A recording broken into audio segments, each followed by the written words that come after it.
tonight. And the Border Patrol, they're petrified of saying what's happening because they have a real problem here. Donald Trump heads down to the border. Some like him. I like Donald Trump. He's a friend of mine. He's taking on the Washington cartel. And some cannot stand him. Donald Trump's candidacy is a cancer on conservatism. Reaction to how Donald Trump is shaking up the Republican Party. Now, just hours ago, 2016 Republican presidential contender Donald Trump, he landed in Laredo, Texas to begin his highly anticipated border tour. Now, naturally, the visit is not without controversy. A local Border Patrol group that invited Trump for a guided border tour pulled out of the event after, quote, communicating with members of the National Border Patrol Council. Now, listen to how Donald Trump responded just after landing in Laredo earlier today. They're petrified and they're afraid of saying what's happening. And they're the ones that invited me. They wanted to give me an award. And the Border Patrol, they're petrified of saying what's happening because they have a real problem here. And I'm talking about on the whole border. And they invited me, and then all of a sudden they were told, silencio, they want silence. So it's a problem that we will get straightened out. If I win, believe me, we'll get things straightened out. Joining us now with reaction, Trump Organization Executive Vice President, Special Counsel to Donald Trump, Michael Cohen is with us. Michael, good to see you again. How are you? Sean, how are you? Appreciate you being here. Okay, he was invited. He was going to get an award. Yeah. I read the statement. I got it right here from the campaign. Who made the decision in Washington? Was it the union, or was it, do you think it went deeper? It's my understanding that it came from the National, and that they basically told them. The union. The union. That you got to step aside from this one. If you step aside, everything will be fine. If you don't step aside, we're going to have problems. Okay. He said today, which earlier this week he was on with Dana Lash, a friend of mine, and he said he wasn't going to run third party. That was 2 days ago. Let's just go back to the border. Yeah. Whether or not the union, right? So whether or not the union ends up touring the Mexico, Laredo, area, it doesn't really matter for Mr. Trump. It doesn't change the simple fact that we have a real immigration problem in this country and that reform is necessary. Listen, I have put these numbers up on that screen daily. I've been down to the border 10 times, all the way from the Rio Grande all the way to San Diego. I've seen tunnels. I've been in drug warehouses. I went and I sat through a Border Patrol, the crime wave, what's happened in Texas. 642,000 Texans have been victims of a crime by illegal immigrants since Barack Obama's been president. That includes 2,993 murders. That's a lot of people, including thousands of sexual assaults. So I heard today, while the press was setting up in anticipation of Mr. Trump's arrival, that there were actually people coming over the border while they were there. And there was a little alarm that went off, and people started scrambling to try to round them up. Michael, in 2013, the last year we have numbers, ICE released 36,007 convicted criminals. They went back on the street. 193 homicide convictions because we didn't deport them. 428 sexual assaults because we didn't deport them. 303 kidnappings because we didn't deport them. We have 1,075 aggravated assaults, and it goes on. So why is it then that the liberal media is going wild on Donald Trump for doing basically one of two things? There are two topics right now that are being discussed, right? The VA. That's a big topic. And, of course, immigration. The two topics Mr. Trump happened to bring to the forefront. Listen, I think Trump is right on immigration. I think he's right on the VA. I liked what he did with Lindsey Graham. I think he's able to capture the attention of the American people. I told you what made me cringe, and you even said he doesn't care, was when he said, I like people who weren't captured. Your reaction was that? So my reaction to that was, and he pulled back, it was said, he was talking about everybody. Anybody that puts the fatigues on for this country is a hero. You don't have to be a captured. You don't have perhaps, to be that moment. You know what? Mr. Trump doesn't come in with stump speeches. He's not reading off of a teleprompter. He speaks from the heart. And when you speak from the heart, you say things the way you say it. Now, this isn't standard politics. So, it's not scripted. And when it's scripted, it's perfect. It's done by, by real great writers. And look at the president the other day talking about the VA. What a great speech. It was eloquent. He's a great orator, but it's no substance. It's all fluff, and everybody knows it. Let me go back to what he said to The Hill today, and about he would open the door, third party, if the Republican National Committee didn't treat him well. New York Times has a piece out claiming Republicans are plotting to ban Trump from the debate. Okay, I wrote Reince Priebus.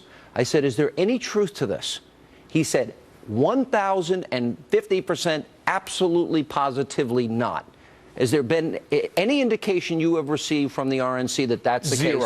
Zero. So it's not true.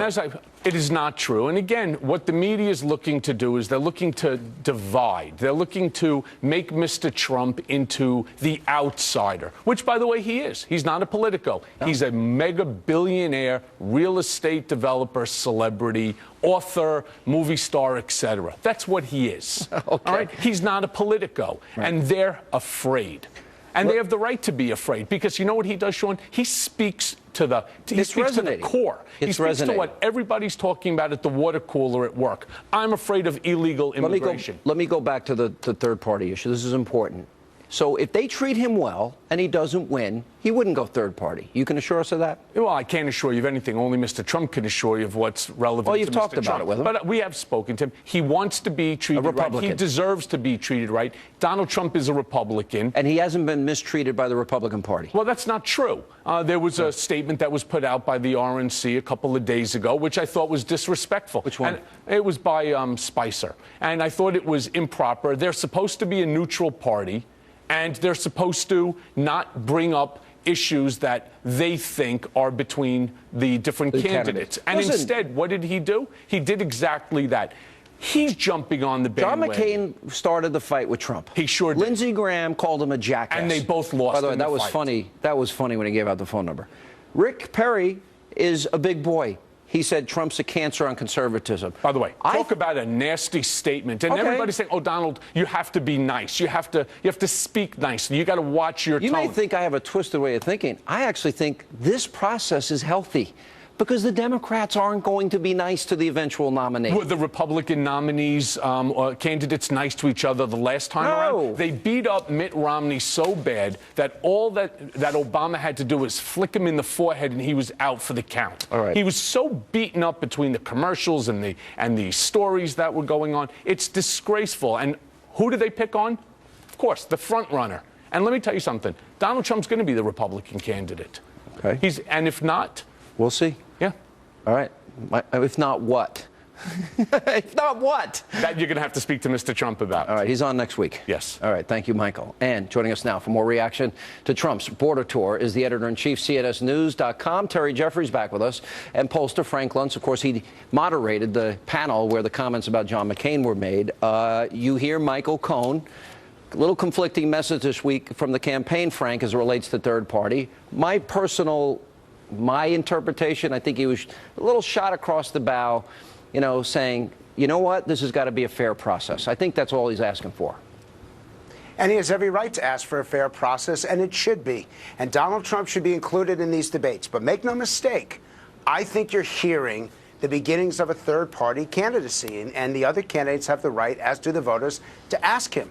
There isn't another Republican candidate who will not say that they won't back the Republican nominee. So that's legitimate. And second is, I also think that you're hearing the beginnings of President Hillary Clinton, because if this is, and I know, Sean, you and I disagree, but if they get down into the gutter this early, and if they start using that kind of language that has gone back and forth in the last week, then you can be assured that the Democrats are going to win. That is the consequence of Republicans tearing themselves apart. I will say this. If they don't pivot, meaning in the end, I'm not a...